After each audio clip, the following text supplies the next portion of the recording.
Hello, this is Earl Nightingale, and this recording, The Magic Word, is the first of 12 you'll receive in this series titled How You Can Lead the Field in the Modern World. Before we start, I'd like you to know that I'm not going to try to tell you how to live your life. That's none of my business, nor is it anybody else's business. That's your business. Nor is this Lead the Field program a collection of pleasantries, platitudes, or Pollyanna. It is a summation of more than 20 years of research on one subject, and that is, why do some people do so well in life, while so many more do not? And the first thing let's talk about is the magic word.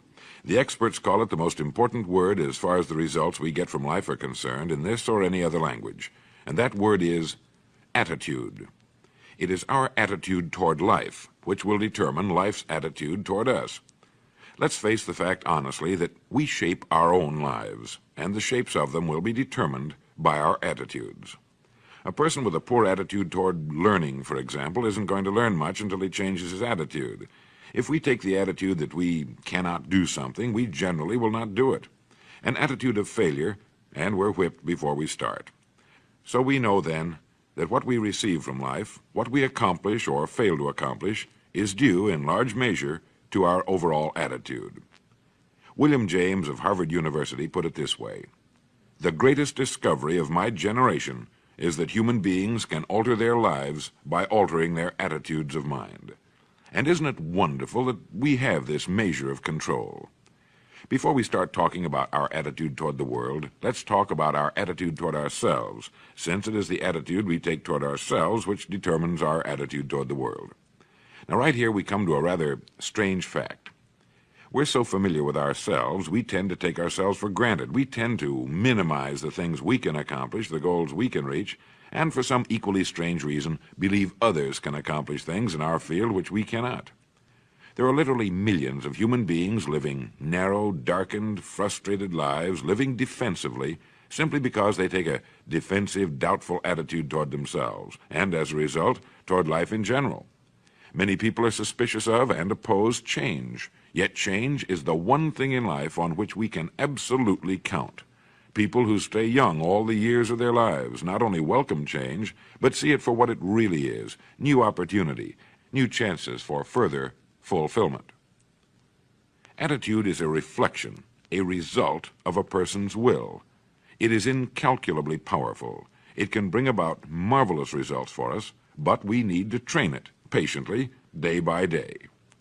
Now let's talk about the attitudes of people who are successful, the top 5% of the people who go sailing through life from one success to another and who, even when they fail at something, shrug it off and head right out again. No matter who the person is or what he does, men and women in sales, business executives, people in all the professions, wives and mothers, students, top people in the armed forces, public servants, men and women in the service of religion, working men and women in all fields of endeavor, wherever you find a person doing an outstanding job and getting outstanding results, you will find a person with the right kind of attitude. These people take the attitude toward themselves that they can accomplish what they set out to accomplish, that there's no good reason on earth why they can't be competent, successful. They have a healthy attitude toward themselves and, as a result, toward life and the things they want to accomplish. And because of this, they achieve some remarkable things, and they come to be called successful, outstanding, brilliant, lucky, and a lot of other things. They're quite frequently no more brilliant or outstanding than the majority of the people by whom they're surrounded. But they did develop the right attitude, and they found their accomplishments not too difficult, and many times surprisingly easy, simply because it seems that so few are really trying, really believe in themselves. Successful people come in all shapes and sizes and in widely varying degrees of intelligence, background, and so on. But they all have one thing in common. They expect more good out of life than bad. They expect to succeed more than they fail. If you want something worthwhile, take the attitude that there are a lot more reasons why you can have it than there are that you cannot, and set out to earn it. Go after it, work at it, ask for it, and 9 times out of 10, you'll get it. Our environment is really a mirror of our mental attitude. If we don't like our environment, we have to change our attitude first. Now, the world plays no favorites. It's impersonal. It doesn't care whether we change or not. Adopting a good, healthy attitude toward life doesn't affect the world and the people in it nearly as much as it affects us. It would be impossible to even estimate the number of jobs which have been lost, the number of promotions missed, the number of sales not made, the number of marriages ruined by poor attitudes. But you can number in the millions the jobs which are held but hated, the marriages which are tolerated but unhappy, all because of people who are waiting for the world and others to change toward them, instead of being big enough and wise enough to at least make a test which will prove beyond any shadow of a doubt where most or at least a big part of the trouble lies. Studies made of the lives of literally thousands of successful people have shown that they radiate confidence, assurance, they expect success, and they get success. You can spot these people by the way they walk, by the way they look and act. You can feel it about them when they enter a room. They may be short and fat, or tall and thin, or any combination in between, but they have about them the attitude of success. In the record Greener Pastures, I'll get into this next statement, but right now I want you to realize, if you don't already, that in 5 years or less, you can get right to the top of the work you're now doing. I know this, but the important question here is, do you know this? The minute you do know it, you'll have this right attitude I'm talking about. The easiest and most effective means of forming a good attitude habit is to begin to act as though you have a good, positive, expectant attitude toward life. That's right. Begin right now to walk, act, and look as though you belong to this group. If you're already in the top 5%, you'll know what I mean. If you've never tried it, you'll be amazed at what happens. Actions trigger feelings, just as feelings trigger actions.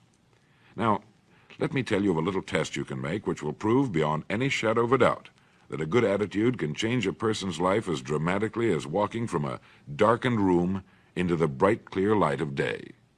Not long ago, I read a line which went, "Life is dull only to dull people." This is true, but it also could have read, "Life is interesting only to interesting people," or "Life is successful only to successful people." Now, what I'm trying to say is that you must first become, mentally, from an attitude standpoint, that which you wish to achieve. A famous restaurateur was being interviewed by a reporter who asked, "When did you become successful?" And he replied, "I was successful when I was sleeping on park benches, because I knew what I wanted to do and that I would do it." In short, his attitude had been one of success, of expecting success, long before the material, the tangible rewards of success had been earned. We'll get into this particular phase of Lead the Field in record number 3, A Worthy Destination. But for now, remember that a person must act, look, and because of these things, feel successful before the success he seeks can come. Chances are you know people who seem to be what others call lucky. All kinds of good and wonderful things seem to happen to them, and they give the impression of happily sailing through life, having a wonderful time, and getting more accomplished in a year than most people do in 5. This has been figured out fairly scientifically, and if anyone will conscientiously go about the test I'm going to recommend, and stay with it every day for the next 30 days without fail, that person can join this small, happy, and extremely productive group of people. He'll find himself becoming lucky, as they say, and most of his problems will pretty well take care of themselves. Of this you can be sure. The results will be nothing short of amazing. Now, it makes no difference how good a person's attitude has been in the past. Anything can be improved upon, and it's the small refinements upon something already good that makes it great. So here's the test. For the next 30 days, act toward the world, everything and everyone with whom you come in contact, with the attitude which represents the kind of results you want to achieve. That is, if the result you want is more success in what you're doing, act as though you are already in possession of the success you seek. If you want others to treat you with admiration and respect, treat others with admiration and respect first. Have you ever stopped to think of this? Every human being on earth is the most important human being on earth as far as he or she is concerned. You may never get anyone to admit it, but it's a fact. So for the next 30 days, treat every person with whom you come in contact as the most important person on earth, remembering as you do so that as far as that person is concerned, he is.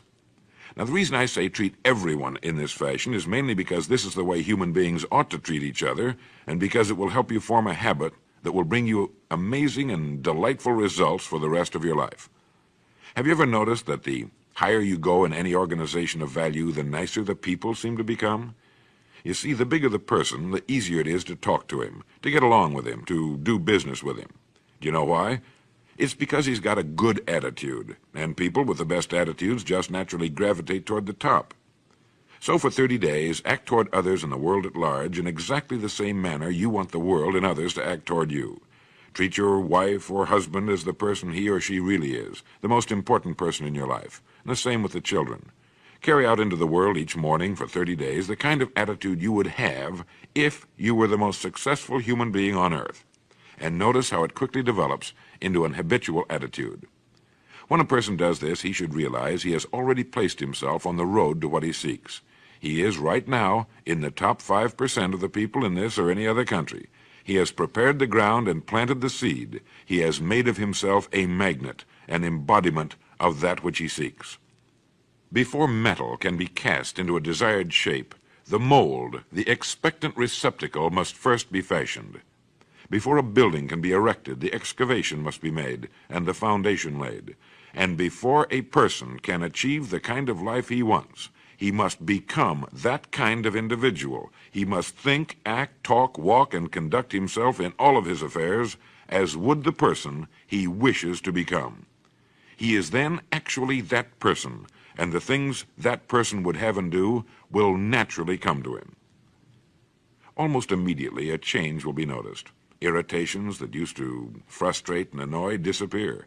When some less informed individual gives you a bad time, stay on the track. When someone cuts in front of you with his car or acts in any other manner that shows his ignorance and lack of courtesy, don't permit yourself to drop to his level. Pity him, for that's what he really deserves. That's the very group a person doesn't want to belong to, and if he acts like them, well, let's face it, he belongs with them. There's nothing in the world that men, women, and children want and need more than the feeling that they're important, that they're needed and respected. They will give their love, their affection, their respect, and their business to the person who fills this need. So the magic word is attitude.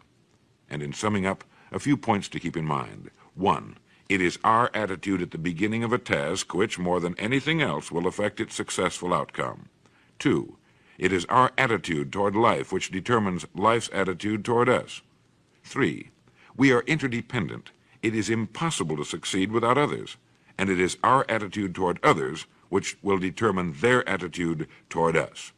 4, before a person can achieve the kind of life he wants, he must become that kind of individual. He must think, act, talk, walk, and conduct himself in all of his affairs as would the person he wishes to become. 5, the higher you go in any organization of value, the better will be the attitudes you'll find. 6, your mind can hold only one thought at a time, and since there's nothing at all to be gained by being negative, be positive.